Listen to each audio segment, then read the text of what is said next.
She walked onto the studio lot on a Tuesday morning. By Wednesday she was gone, not fired, not retired. Gone. Her dressing room was empty. Her contract vanished. The studio erased her from every film. No explanation, no goodbye. This wasn't rare in old Hollywood. It happened again and again. Beautiful women signed contracts with powerful men. Then they disappeared. Some reappeared broken. Some never came back at all. The studios didn't investigate. They celebrated the silence. Today we're breaking it. These are the women Hollywood tried to erase forever. Greta Garbo's greatest mystery, 1932. Greta Garbo was the biggest star in the world. Swedish, beautiful, mysterious men worshipped her. In 1932, she disappeared from public life for an entire year. Not permanently, but completely. No films, no photos, no appearances. Rumors exploded. Was she dead? Was she sick? Was she in hiding? The truth was darker. Garbo had refused to make a film the studio demanded. MGM's Louis B. Mayer was furious. He ordered a complete blackout. No one could photograph her. No one could mention her name in the press. Radio stations were told not to play her songs. She wasn't gone. She was erased. When she finally returned, she was different. Quieter, more controlled. The studio had broken something inside her. She never fully recovered her independence. For the rest of her life, she fought the studio system's grip. Many actresses weren't as lucky. Barbara L.A. Marr, the girl who couldn't escape 1926. Barbara Lamar was called the girl who was too beautiful. In 1920s Hollywood, that was a curse. She made 40 films in just 6 years. The studios worked her 16-hour days. No days off. No breaks. She was a machine made to make money. Off-camera, powerful men demanded private time with her. She refused some. The consequences were immediate. The studio spread rumors about her, called her difficult, called her unstable. Other actresses stopped working with her. By 1925, she was battling demons with heavy substances. Her body was breaking. In 1926, at just 29 years old, she had a tragic end. The official cause was listed as complications, but people who knew her whispered the truth. The studio system killed her. She had fought back. The system won. Luz Brooks erased for refusing a kiss, 1928. Luz Brooks was different. She had opinions. She refused to play the game. In 1928, a powerful studio executive demanded she perform an unspeakable moment with him. She refused. He was enraged. Within weeks, Brooks couldn't get hired. Not in Hollywood. Not anywhere. Her films were pulled from theaters. Her name was blacklisted. She moved to Europe. She moved to Japan. She kept moving, always running from the studio system's reach. Louise Brooks survived. But she never worked in Hollywood again. The studio didn't let her die. It just let her disappear. Professionally, creatively, publicly. For decades, people forgot she existed. She only became famous again after she was old, after the system finally released its grip. Winnie Leitner's sudden silence, 1932. Winnie Leitner was a comedic genius. In 1931 and 1932, she was one of the biggest stars in Warner Bros. Stable. Then she stopped appearing.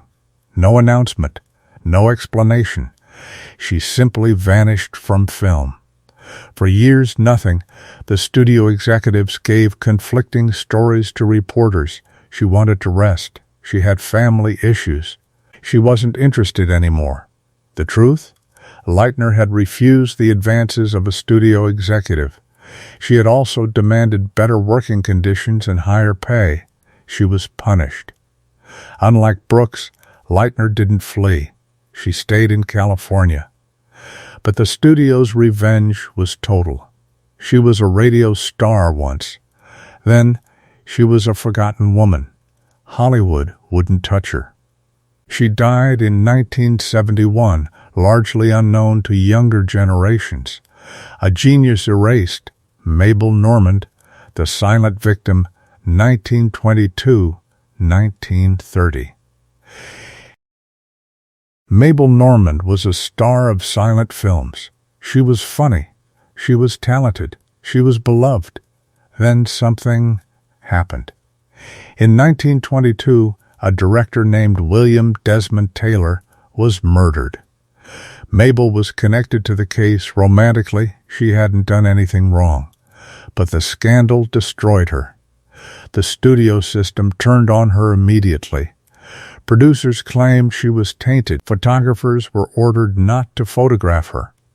Theaters stopped showing her films. Within a year, her career was over. She wasn't guilty of anything. The system simply decided she was inconvenient. So, it destroyed her. Mabel tried to rebuild. She made a few more films in the late 1920s. But her momentum was gone. The public had forgotten her. The trauma of being erased publicly, completely, broke her health.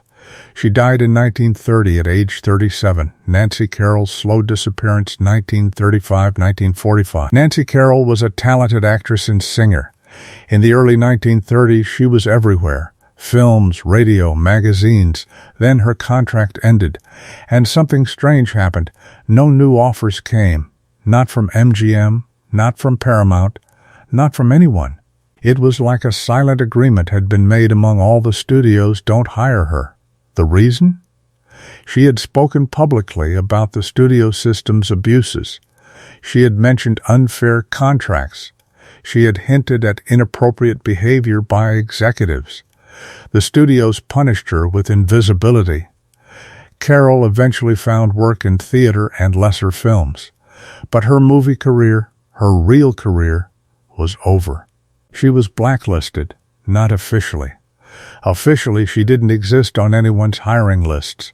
For decades after, people didn't recognize her name. She had been professionally erased. Thelma Todd, the case that was never solved, 1935. Thelma Todd was a comedic actress and nightclub owner. She was independent. She didn't take orders from the studios quietly. In December 1935, she disappeared. Her body was found in a car in her garage. Carbon monoxide poisoning. Police called it a suicide. But people who knew Todd disagreed. She had been happy. She had plans. She was fighting with a studio executive about her nightclub. The investigation was closed quickly, too quickly. The studio didn't want questions asked. They wanted the story buried. Decades later, people still wonder, did Todd kill herself? Or was she silenced permanently? We may never know. But the pattern is clear. Actresses who fought back disappeared. Some came back broken. Some never came back at all. Vivian Duncan, forgotten by design, 1930. Vivian Duncan was a vaudeville star who moved to Hollywood. She was talented. She was funny. She made films. Then she made a mistake. She got pregnant outside of marriage. The studio system saw this as a scandal, not because it was harmful, but because it made her unmarketable. Executives told her to hide the pregnancy, to give up the child, to pretend it never happened. She refused. Within months, her film career ended. Completely, no one would hire her. Not for major films. The blacklist was silent, but absolute. Vivian Duncan spent the rest of her life trying to rebuild her career.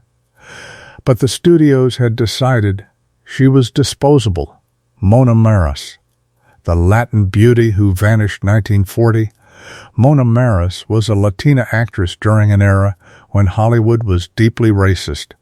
She faced discrimination from the start, but she was talented enough to book film. Then the studio system's racism became too much to bear.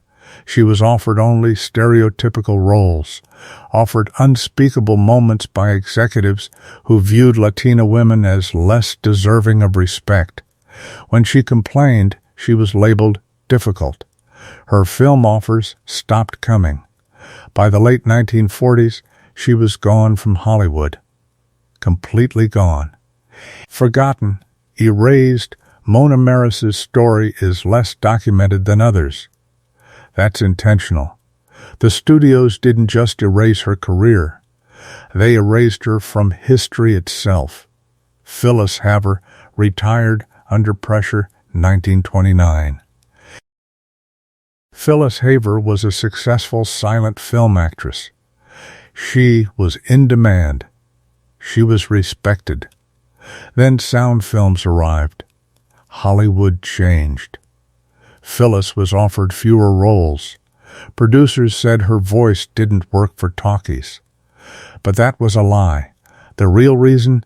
She was aging out. She was no longer 20.